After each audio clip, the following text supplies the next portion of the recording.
আমার দুষ্টু বন্ধুরা, কেমন আছো তোমরা? নিশ্চয়ই তোমরা খুব ভালো আছো। তোমাদেরকে মজা দেওয়ার জন্য আবারও নতুন একটি গল্প নিয়ে এলাম। আজকের গল্পটি খুবই মজাদার হতে চলেছে। আমি শিওর বলতে পারি গল্পটি শেষ পর্যন্ত শুনলে তোমাদের দাঁড়িয়ে যাবে। তাই ভিডিওটা শুরু থেকে শেষ পর্যন্ত দেখার অনুরোধ রইল। তাহলে কথা না বাড়িয়ে এবার আসল ঘটনা আসি। আমার নাম ইমন। আমার বয়স 22 বছর। কিছুদিন আগে আমি বিয়ে পাশ করেছি। আমার মায়ের নাম শিরিন জাহান আর আমার বাবার নাম তৌকির খান। বাবা মা, দাদি এবং 4 বছরের ছোট বোন আরিফাকে নিয়ে আমাদের ছোট্ট সংসার। আমার বাবা মায়ের বয়সের মধ্যে অনেক ব্যবধান। আমার বাবার বয়স 59 বছর আর আমার মায়ের বয়স মাত্র 36 বছর, কিন্তু আমাকে দেখলে কেউ বিশ্বাসই করবে না যে আমার মায়ের 22 বছরের একটা ছেলে আছে আর 4 বছরের একটা মেয়ে আছে। আমার মা দেখতে খুব সুন্দর, গায়ের রং ফর্সা, মায়ের মুখটা অনেক বেশি মায়াবী, পালতোলা নৌকার মতো মায়ের দুটি চোখ। মায়ের চেহারা যে কোনো পুরুষের মাথা খারাপ করে দিতে পারবে। আমার মা অনেক বেশি শিক্ষিত আর স্মার্ট। আমার মা এখনো ওয়েস্টার্ন পরে, যাতে করে মাকে খুব বেশি ইয়াং লাগে। আমি কোনো দিন আমার মাকে নিয়ে কোনো খারাপ চিন্তা করিনি, বরং আমি আমার মাকে অনেক বেশি ভয় পেতাম। একদিন সোমবার আমরা সবাই বাসায় যে যার মতো, হঠাৎ করে মায়ের কাছে একটা ফোন আসলো আর মা হাউমাউ করে কাঁদতে লাগলো। পরে জানতে পারলাম যে আমার বাবা একটা রোড অ্যাক্সিডেন্টে মারা গেছে। বাবার মৃত্যুতে আমরা সবাই ভেঙে পড়ি। বাবা মারা যাওয়ার 3-4 মাস পরে আমরা সবাই স্বাভাবিক হতে শুরু করলাম। কিন্তু সমস্যাটা হলো যে আমার বাবা মরার আগে সব সম্পত্তি আমার নামে লিখে দিয়েছিলেন।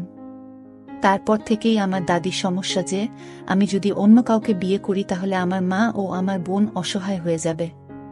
তাই আমার নানি ও দাদি মিলে একটা বুদ্ধি বের করল। তারা একদিন আমাকে ডেকে বলল, দেখো, আমরা একটা সিদ্ধান্ত নিয়েছি যা তোমাদের মেনে নিতে হবে। আমি আর আমার মা চুপচাপ শুনছি। হঠাৎ করে নানি বলে উঠল, আমরা চাই শিরিন, তুই আবার বিয়ে করো। কারণ তুই এখনো অনেক বেশি জোয়ান, তোর জীবন পড়ে আছে। তোর মেয়ে এখনো অনেক ছোট আর তোর মেয়েরও বাবার দরকার আছে। মা চুপচাপ শুনছে। তারপর আবারও নানি বলে উঠল যে, দেখ শিরিন, আমরা অনেক ভেবে এই সিদ্ধান্ত নিয়েছি যে ইমনও এখন বড় হয়েছে। কিছুদিন পর ওকে বিয়ে দিতে হবে, তাই আমরা চাই তুই আর অন্য কাউকে বিয়ে না করে ইমনকে বিয়ে করো। মা বলল, তোমাদের মাথা ঠিক আছে? ইমন আমার ছেলে, ওকে আমি জন্ম দিয়েছি, ওর সাথে আমার বিয়ে কিভাবে হবে? এটা অনৈতিক আর পাপ। আমরা জানি যে এখানে কিছু সমাজের নিয়ম আছে, কিন্তু নিয়ম একটা সময় যে চেঞ্জ করতে হয়। মা তাই বলে নিজের ছেলেকে দিয়ে। তোমরা এটা ভাবতে পারো কিভাবে? আমি কোনোদিন এই পাপ কাজ করব না।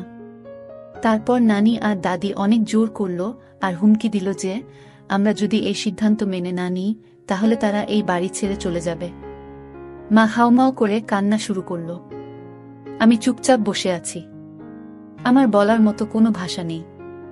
তারপর দাদু আর নানু মাকে বোঝানো শুরু করল যে, দেখ, তৌকির মরার আগে সবকিছু ইমনের নামে করে গেছে। এখনো যদি অন্য কোনো ভুল মেয়ের পাল্লায় পড়ে তাহলে তোর আর তোর মেয়ের জীবন ধ্বংস হয়ে যাবে। তোর মেয়ের কথা চিন্তা করে রাজি হয়ে যা। মায়ের কান্না থামে না। আমি তো অবাক, কারণ আমি মাকে নিয়ে কোনোদিনই সেভাবে কিছু ভাবিনি। তারপর দাদু আর নানা অনেক বোঝানোর পর মাকে বলল যে, দেখ, তুই মেনে নিবি, তা না হলে আমাদের সারা জীবনের জন্য হারাবি। মায়ের কান্না থামে না। তারপর আমাকে দাদু নানু জিজ্ঞেস করল, তোর কোনো আপত্তি আছে? আমি দাদু আর নানুকে অনেক ভয় পেতাম, তাই তাদের উপরে কোনো কথা না বলে চুপচাপ করে রইলাম। অনেক জোরাজুরির পর তারা মাকে রাজি করালো। তারপর যে যার রুমে চলে গেল। আমি রুমে গিয়ে ভাবছি, এটা কিভাবে সম্ভব? আমার জন্মদাত্রী মায়ের সাথে আমার বিয়ে। মানুষ কি বলবে? আমি আমার বন্ধুদের মুখ দেখাব কিভাবে? মাথায় অনেক কিছু ঘুরতে লাগলো। নিজেকে কোনোভাবে স্থির রাখতে পারছিলাম না। আমি আমার মাকে অনেক ভালোবাসতাম আর সম্মান করতাম। আমি কোনো দিন আমার মাকে নিয়ে খারাপ কিছু চিন্তা করি নাই। তো আমার জন্য আর মায়ের জন্য এই ব্যাপারটা মেনে নেওয়া অনেক কঠিন ছিল। আমাদের বিয়ের কথা ঠিক হওয়ার পর থেকে আমি মায়ের সামনে যেতে লজ্জা পেতাম। মা ও আমাকে আগের মতো বকাচকা করত না। আমাকে দেখলে মাথা নিচু করে নিজের কাজ করত। নানু আর দাদু আমাদের বিয়ের দিন ঠিক করল 7 দিন পরে। আমি আর মা দুজনে অনেক বেশি মনমরা হয়েছিলাম। তারপর একদিন মা আমার কাছে এসে বলল, ইমন, তুই কি বিয়েতে রাজি? আমি বললাম, আমি আর কোনো রাস্তা না দেখে হ্যাঁ বলেছি। হ্যাঁ রে, আমার জন্য তোর জীবনটাও নষ্ট করে দিল। কি আর করব আমি? আমাদের কাছে আর রাস্তা নাই। তুমি মনমরা হয়ে থেকো না। তুমি মন মরা হয়ে থাকলে আমার ভালো লাগে না। তুই জানিস, স্বামী স্ত্রীর সম্পর্কের মধ্যে আর মা ছেলের সম্পর্কের মধ্যে যে আকাশ পাতাল তফাৎ। একটা মা ছেলে হয়ে আমাদের ওইগুলো করতে হবে যা একটা স্বামী স্ত্রী করে। আমি তোকে আর আগের মতো শাসন করতে পারবো না, কারণ তুই হয়ে যাবি আমার স্বামী। তখন আমার ছেলে থাকবি না। মা, আমি সারা জীবন তোমার ছেলে থাকব, আর এই বিয়ে হচ্ছে একটা কাগজের বিয়ে মাত্র। আমরা সারা জীবন মা ছেলে থাকব, আর তুমি আমাকে যখন ইচ্ছা যেভাবে ইচ্ছা শাসন করো। আমাদের মধ্যে কোনো চেঞ্জ আসবে না। আমি তোমাকে সবসময় সম্মান করতাম আর সারা জীবন করব। মা একটু আশ্বাস পেয়ে আমার কাছে অনেক খুশি হয়ে গেল। তারপর আমাকে বলল, আচ্ছা, আমি না হয় আমার জীবনের অর্ধেক পার করে ফেলেছি, কিন্তু তুই তো এখনো অনেক বেশি ইয়াং, তোর কত আশা ছিল তো বিয়ে নিয়ে, তাই না?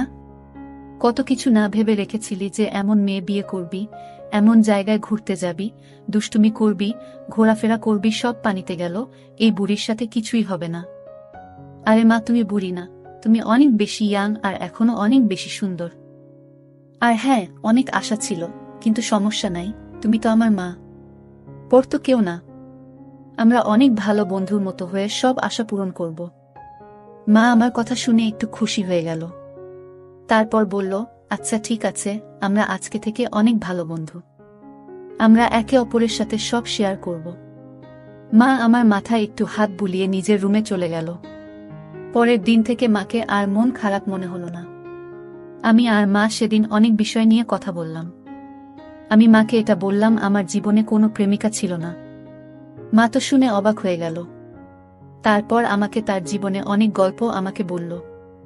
আমি আর মা অনেকটা ফ্রি হয়ে গেলাম। আমি আর মা বিয়ে হওয়ার যে দিনগুলো বাকি ছিল, আমরা আমাদের জীবনের সবচেয়ে ভালো সময় কাটিয়েছি একসাথে। কারণ আমরা একসাথে হাসাহাসি করতাম, মুভি দেখতাম, রাতভর আড্ডা দিতাম, একসাথে গেম খেলতাম, আবার ঘুরতে যেতাম। আমি ওই কয়েকদিনে আসলে ভালো বন্ধু হয়ে গেলাম। যাই হোক, আমাদের বিয়ের একদিন আগে দাদু আর নানু আমাকে আর মাকে নিয়ে গেল শপিংয়ের জন্য। আমরা খুব হাসাহাসি করছিলাম, তা দেখে নানু আর দাদি অনেক খুশি হল। যাই হোক, আমি আর মা পছন্দ করে অনেক কিছু কেনাকাটা করলাম। মাকে আমি পছন্দ করে প্রথম বেনারসি শাড়ি কিনে দিলাম। মা একটু লজ্জা পেয়ে গেল। পরের দিন আমাদের বিয়ের আয়োজন করা হলো। কিছু মানুষকে ডাকা হলো। যাই হোক, মাকে দাদি আর নানি মিলে রেডি করে দিচ্ছে। আমি গোসল করে শেরওয়ানি পরে নিলাম। তারপর নিজের রুমে অপেক্ষা করতে লাগলাম। একটু পরে দাদি এসে বলল, কাজী সাহেব চলে এসেছে। এই কথা শোনার পর থেকেই আমার বুকটা কেমন যেন থরথর করে কাঁপা শুরু করে দিল। কারণ আজকে আমার বিয়ে হতে যাচ্ছে, তাও আবার আমার নিজের মায়ের সাথে। আমি খুব বেশি ভয়ে ছিলাম। রুম থেকে বের হয়ে দেখলাম মা আগে থেকে টেবিলের মধ্যে বসে আছে। মা বেনারসি শাড়ি পরেছে, মাথায় কাপড় দিয়ে রাখছে, হাতে হালকা গয়না পরছে আর হালকা মেক আপ করছে। মাকে আসলেই সুন্দর লাগছে, একদম ঠিক যেন নতুন বউয়ের মতো। আমি গিয়ে মায়ের পাশে বসলাম আর কানে কানে ফিসফিস করে বললাম, মা, তোমাকে অনেক সুন্দর লাগছে। আমার কথা শুনে মা একটা হাসি দিল। তারপর কাজী সাহেব আমাদের বিয়ে পড়ানো শুরু করল। কাজী জানত যে আমরা মা ছেলে, তারপরও অনেক টাকার বিনিময়ে বিয়েটা পড়াচ্ছে। যাই হোক, আমরা দুইজনে কবুল বলে ফেললাম। আমাদের বিয়ে হয়ে গেল। আমরা মা ছেলে থেকে হয়ে গেলাম স্বামী স্ত্রী। যে নারী আমাকে পেট ধরেই পৃথিবীতে এনেছে, সে কিনা আমার বিয়ে করা বউ হয়ে গেল। দাদি আর নানি তো অনেক খুশি, আমাদের আশীর্বাদ করলেন। তারপর বাকি মেহমানরা আমাদের আশীর্বাদ দিয়ে রাতের খাবার খেয়ে চলে গেলেন। তারপর আমরা সবাই খাবার টেবিলে বসে খাচ্ছি। ওই সময় আমার বোন আমাকে বলল, ভাইয়া, আজকে কার বিয়ে হলো? তারপর দাদি আরিফাকে কোলে নিয়ে বলল, আরিফা, আজকে থেকে তুমি ওকে বাবা বলে ডাকবে। ও ছোট মানুষ মাথা নাড়িয়ে হ্যাঁ বলল। আমাদের খাওয়া দাওয়া শেষ করে আমাকে নিয়ে তার রুমে গেল। আমি আমার রুমের দিকে যেতে লাগলে দাদি আমাকে বলল, ইমন, আজকে থেকে তুমি নতুন জীবন শুরু করেছ। তোমার মা এখন তোমার বিয়ে করা স্ত্রী। ওর সব চাহিদা, ইচ্ছে, সুখ দুঃখ এখন থেকে তুমি দেখবে। ওকে এখন থেকে একজন আদর্শ স্বামীর মতো ভালোবাসবা। আমি দাদির কথা শুনে অনেক বেশি লজ্জা পেয়ে গেলাম। তারপরও শুধুমাত্র মাথা নাড়িয়ে বললাম, তারপর আমার রুমের দিকে যেতে লাগলাম। দাদি থামিয়ে বলল, আজকে থেকে তোমরা একসাথে ঘুমাবা। আমি তো আরো চমকে গেলাম। তারপর দাদু আমাকে নিয়ে মায়ের রুমে ঠেলে দিল। দেখলাম না তোমাকে কি যেন বোঝাচ্ছে। আমি যে দাঁড়িয়ে রইলাম। একটু পরে না দেখে বলল, আসেন জামাই সাহেব, আমি বের হয়ে যাচ্ছি। আমি এই কথা শুনে লজ্জায় লাল হয়ে গেলাম। এরপরে নানি রুম থেকে বের হয়ে গেল। আমি রুমের দিকে তাকিয়ে দেখি রুমটা অনেক সুন্দর মতো সাজানো। খাট ফুল দিয়ে অনেক সুন্দর করে সাজিয়েছে, কারণ তারা চায় আমি আমার মায়ের সাথে বাসর করি। যে আমার ভাবতেই কেমন যেন ঘৃণা লাগছে। আমি চুপচাপ দাঁড়িয়ে রইলাম। মা আমাকে দেখে বলল, আসো ইমন, দাঁড়িয়ে আছো কেন? আমি মায়ের কথা শুনে গিয়ে খাটের মধ্যে বসলাম। তারপর মাকে বললাম, দেখছো তারা কি করেছে, রুমের অবস্থা? তাদের মাথায় আসলেই ঝামেলা আছে। আরে বইল না, আমাকে যে কত কিছু বলল, কিভাবে কি করতে হবে। তারা আসলে ভাবছে যে আমরা মা ছেলে হয়ে গুলো করব। হ্যাঁ, যত সব ফালতু। যাক, বাদ দাও। এখন থেকে আমাদের এক রুমে ঘুমাতে হবে। তোমার কি কোনো সমস্যা হবে? না, সমস্যা হবে কেন? তুমি তো ছোটবেলায় আমার সাথে ঘুমাইতা, আর এখন তুমি থাকলে ভালোই হবে। ঘুম না আসলে আড্ডা দেয়া যাবে। যাক, তাহলে ভালো। তো আজকে কেমন লাগলো? সত্যি বলতে না, আমার অনেক ভালো লেগেছে। এত বছর পর মনে হচ্ছে আমি আবার কোণে হয়েছি, বউ রূপে সেজেছি। আমার কাছেই খুবই ভালো লেগেছে। তোমার কাছে কেমন লেগেছে? আমার মধ্যে অনেক ভয় কাজ করেছে যে আমাদের সম্পর্ক কিভাবে মিনিটের মধ্যে চেঞ্জ হয়ে গেল। আরে কই, আমরা তো আগে থেকেই ডিসিশন নিয়েছিলাম যে আমরা অনেক ভালো বন্ধু হয়ে থাকব। এইসব আজাইরা জিনিসগুলো নিয়ে মন খারাপ করব না। হ্যাঁ, ঠিক বলেছ। যাক, আমি অনেক বেশি ক্লান্ত। আমি না হয় ঘুমিয়ে পড়ি। মা বলল, হ্যাঁ, আমি অনেক বেশি ক্লান্ত। আমি ফ্রেশ হয়ে আসি, তারপর আমিও ঘুমিয়ে পড়ব। তুমি শুয়ে পড়ো। আমি আচ্ছা বলে খাটের একপাশে শুয়ে পড়লাম। একটু পরে মা এসে লাইট অফ করে দিল। এই গল্পের বাকি অংশ দেখতে সামিয়া ব্লগ চ্যানেলটি সাবস্ক্রাইব করে রাখুন।